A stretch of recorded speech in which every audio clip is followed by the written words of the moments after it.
Another type of boundary violation involves physical interactions with students. Touching a student in a way that makes a reasonably objective student feel uncomfortable, or physical contact that is unnecessary, unrelated to the performance of professional responsibilities, violates the staff student boundary. Examples include staff member initiated frontal hugging, a student sitting on a staff member's lap, a staff member sitting on a student's lap, massaging a student, requesting or allowing a student to give a massage to a staff member, uninvited touching, or unnecessary physical contact with a student in either a public or private situation.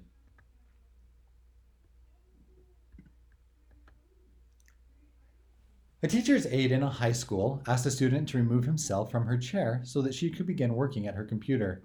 When the student wouldn't comply, the teacher's aide sat on the high school student's lap and began working on her computer.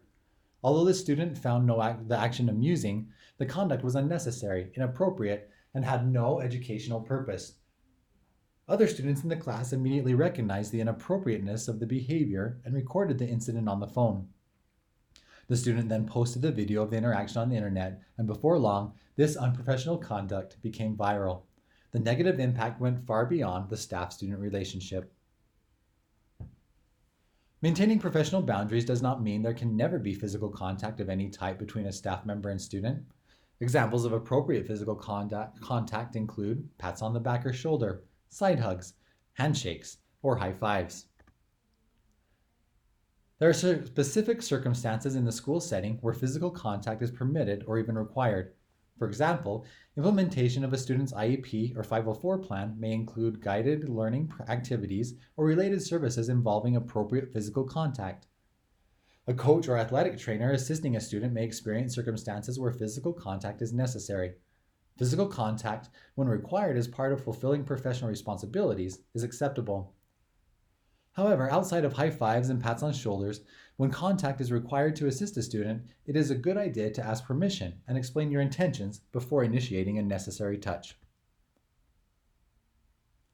A staff member shall not subject a student to any form of physical, verbal, sexual, or mental abuse. Staff members are in a unique position of having daily access to students.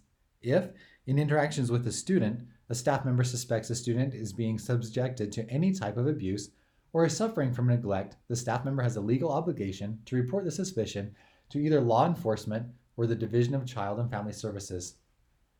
This includes when another staff member is the individual suspected of abusing the student. When making a report of suspected abuse, you should also inform your school administration of the suspicion and of your report to law enforcement or DCFS. Under Utah law, a person who makes a report of suspected abuse in good faith is immune from civil and criminal liability, which could otherwise arise from making the report, even if the allegations turn out to be unsubstantiated. The next area of conduct requiring purposeful consideration is that of communication between staff members and students. Having a trusted adult in the education setting results in a more productive learning environment. Being friendly towards students is appropriate, however, becoming their best friend is not. Staff members spend substantial time with students. Developing relationships with students is a natural outcome of regular interactions between individuals. In a caring educational environment, the personal lives and stories of students become known through daily conversations with staff members.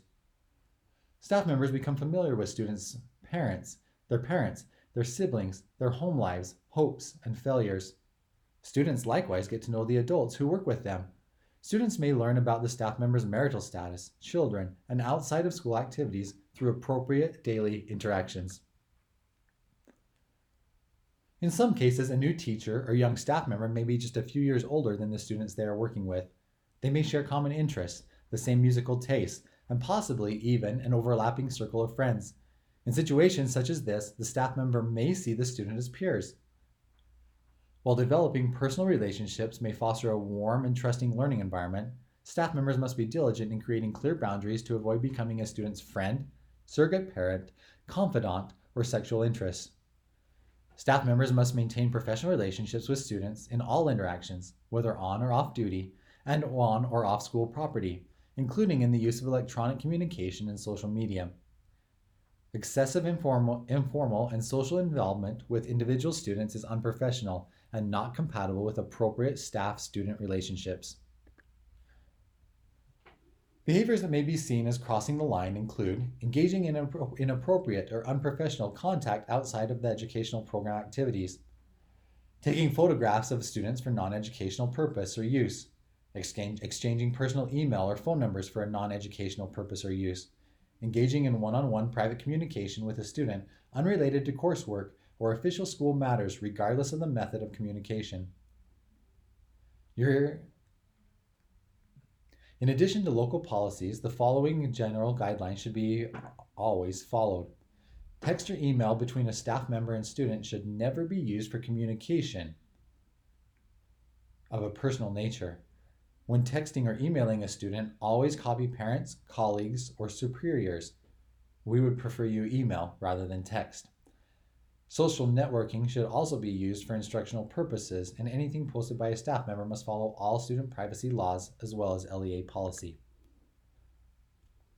Additional communications which cross the boundaries of appropriate staff-student relationships include seeking emotional involvement with a student for the staff member's benefit, counseling a student if you're not a school counselor or school psychologist about non-school or personal issues without written parent permission, becoming involved with a student so that a reasonable person may suspect inappropriate behavior, or a staff member discussing that their own personal problems or intimate issues with a student. If the student initiates the behavior or communication that is beyond professional boundaries, it is your responsibility as a staff member to stop the behavior and clearly identify appropriate boundaries for the student. If the student persists, you should inform and seek the involvement of parents and administration.